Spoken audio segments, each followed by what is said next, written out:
मैं बात हमेशा कहता रहा हूँ कि पाकिस्तान में जो भी कुछ होगा वो खित्ते के हालात और वाक़यात तय करेंगे। तो अब आपको आने वाले दिनों में तेजी से बड़े फैसले और वाक़यात होते नजर आएंगे। अच्छा, ये उसकी वजह ये है कि चूंकि खित्ते के अंदर और दुनिया के अंदर तेजी के साथ वाक़यात हो रहे हैं, तो वो फोर्स कर रहे हैं रियासत को कि रियासत तेजी के साथ फैसले करे। कभी कभी ऐसा होता है कि वो कई साल गुजर जाते हैं, स्टेटस को बैठा है, सिस्टम चल रहा है, बस ठीक है, आगे पीछे। कभी कभी ये होता है कि जी वो चंद हफ्तों में या चंद महीनों में आपको ऐसे वाक़यात नजर आ जाते हैं जो आप तसव्वुर भी नहीं कर सकते, जैसे गुजरे चंद महीनों में हमने देखा। बिल्कुल ठीक है, तहरीक इंसाफ के हवाले से, और फिर उसके बाद गिरफ्तारियां, फिर उसके बाद 9 मई, फिर उसके बाद जो कवानीन पास हुए असेंबलियों से जिस तरह, फिर उसके बाद जिस तरह से राजा रियाज साहब और शहबाज शरीफ साहब के दरमियान बात हुई, मतलब आज शहबाज शरीफ साहब जो है वो उन्होंने इक़्तिदार की जो राहदारी हैं उनको खुदाफिज कहा, और अनवारुल्लाह काकड़ साहब ने जिम्मेदारियां संभालनी निगरां वजीर आज़म की। और आज रात को आखिरी तवक्को है कि सिंध में भी कोई मामला तय पा जाएगा, बलूचिस्तान में तेजी से। अच्छा, ये इसलिए हो रहा है कि इवेंट्स तेज हैं, तेज जब तेज है ना इवेंट्स, तो अब आप देखें कि 14 अगस्त के रोज भी जो है वो परवेज इलाही साहब पेश हुए, अदालत ने उन्हें दोबारा गिरफ्तार किया। एक रात पहले हसन न्याजी जो हैं उनको गिरफ्तार कर लिया गया। हसन न्याजी जो है वो मरकजी मुल्जिम के तौर पे नामजद हैं 9 मई में, और उनका मामला जो है वो जो 102 नाम आए थे कि जिन पे मुंतज़िर हैं कि वो फौजी अदालतों में जाएंगे, उसमें उनका नाम है मुमकिन तौर पे। तो ये अब देखना ये है कि आने वाले दिनों में ये फैसले जो हैं ये इनकी क्या रफ्तार है। मतलब मैं इस तरह से बात कर सकता हूँ कि एक हफ्ते के बाद आपको बिल्कुल ऐसा लगेगा जैसे ये तो 3-4 महीनों के फैसले थे, या 2 हफ्तों में आपको ऐसा लगेगा कि ये तो बहुत अरसे। तो तेज इवेंट्स तेज हैं, ठीक है। वो क्या उसका रंग रूप होता है वो हम नहीं जानते, लेकिन वाकयात तेज हैं, क्योंकि वजह वही कि खित्ते के वाकयात हालात तेज हैं, और वो मुतालबा कर रहे हैं पाकिस्तान से कि आप जरा तेज हो जाएं, क्योंकि तेज से तेज तर होता जा रहा है जो खित्ते के वाकयात हैं। आरिफ अलवी साहब ने सुबह तकरीर की, उन्होंने उसमें मुख्तलिफ नुकात उठाए कि रियासत के मामलात कैसा होना चाहिए, मुल्क को क्या बात होनी चाहिए क्या। उससे पहले कल रात को शहबाज शरीफ साहब ने अपना अलविदाई खिताब किया था, और अब यकीनन जो नए वजीर आज़म है वो भी अपनी पॉलिसीज के साथ सामने आएंगे।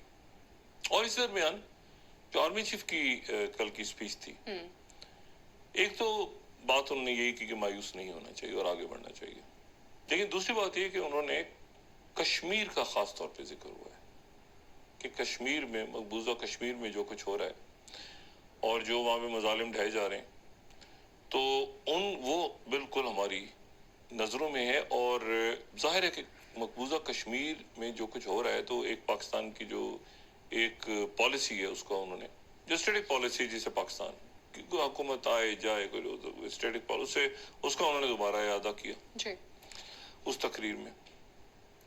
और साथ उन्होंने ये भी कहा कि अवाम और फौज के दरमियान इख्तलाफात और बाकी, लेकिन ये 2-3 बातें उनकी जो हैं ये बड़ी इंपॉर्टेंट कि एक तो स्ट्रेटेजिकली उन्होंने कहा कि यानी कश्मीर का जिक्र किया, उन्होंने कहा कि आगे जाएंगे। उसकी वजह ये है कि बड़े प्रोजेक्ट्स पाकिस्तान में आ रहे हैं और आने वाले दिनों में सरमायाकारी भी पाकिस्तान में होने जा रही है और जॉब्स आ रही हैं, और जो भी कुछ होना है तो उससे पहले एक स्टेबिलिटी चाहिए। वो कैसे स्टेबिलिटी आएगी, इस्तेकाम कैसे आएगा, क्योंकि मैं हमेशा कहता हूँ माशी इस्तेकाम जो है वो बराह रास्त सियासी इस्तेकाम के साथ वाबस्ता है। और तो ये अब जो है ये आने वाले दिनों में देखते हैं कि ये मामला किस तरफ जाते हैं, लेकिन इनमें तेजी आएगी। ठीक।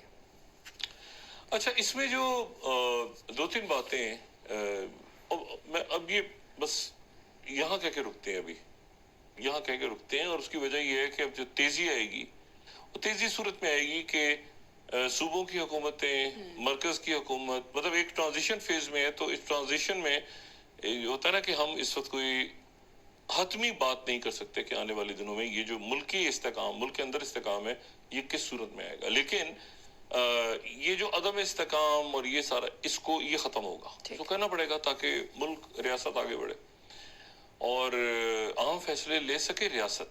अच्छा, रियासत से मुराद ये है कि मिसाल मैं आपको इस तरह से बताता हूँ।